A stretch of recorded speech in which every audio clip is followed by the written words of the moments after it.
This is Kader's flower shop. The proprietor's friendly manner has made him a favorite in the neighborhood. Here's a little present for you. Born in Algeria, Kader has had this flower shop in Paris for almost 20 years. But 2 years ago, his life changed abruptly. 2 people died right here by this tree.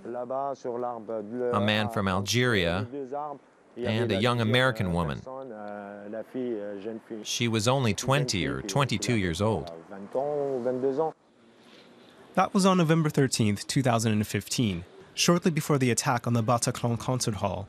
Terrorists fired automatic weapons at the restaurant right next to Kader's shop. 5 people died, and more than a dozen were severely wounded. Kader himself was unharmed, but only by chance. That day, he'd closed his shop a few minutes earlier than usual. 2 days later, panic broke out again. It appeared as though there was another terrorist attack. People took refuge in the flower shop. Kader and his brother Aissa protected their neighbors. There are plenty of police outside. We're safe in here. There's no need to be afraid.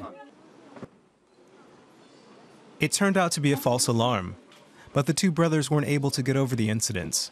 Aissa developed cancer and died in the spring of 2017. Kader suffers from anxiety attacks and often feels drained. Sometimes he closes his shop for days at a time. I'm not doing well at the moment. Nothing's been the same for me since the attacks, and now my brothers died too. Everything feels different inside of me. People can't tell. It doesn't show on the outside. But I don't know how this can continue. Kader says he's traumatized by the attacks. Hundreds of Parisians feel the same way. But the state has only provided help to people who were directly threatened by the terrorists. The director of the compensation fund admits that not all victims are provided adequate assistance.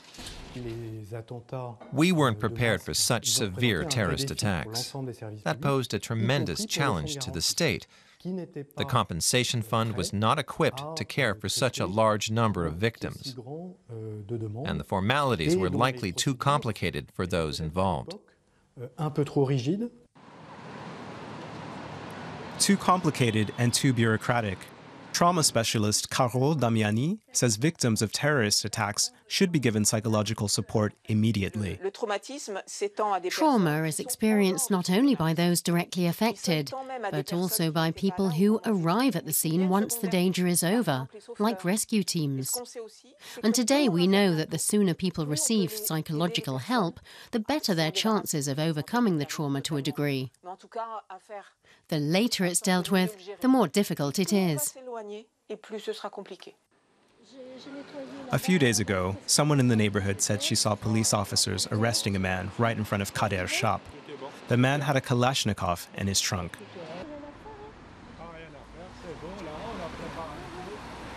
It was over there, at the place across the street. I was standing right there, and of course it made me think of the terrorist attacks. Luckily, the police responded quickly. Otherwise, there might have been another massacre here. Kader and his neighbors are still plagued by a feeling of trepidation. They can't shake it. It's only gotten worse as time passes. I've never been to a psychologist in my life, but I think I really need help. Most Parisians have tried to carry on with their lives as best they can. But is that possible? Many would have been grateful for more support from the state.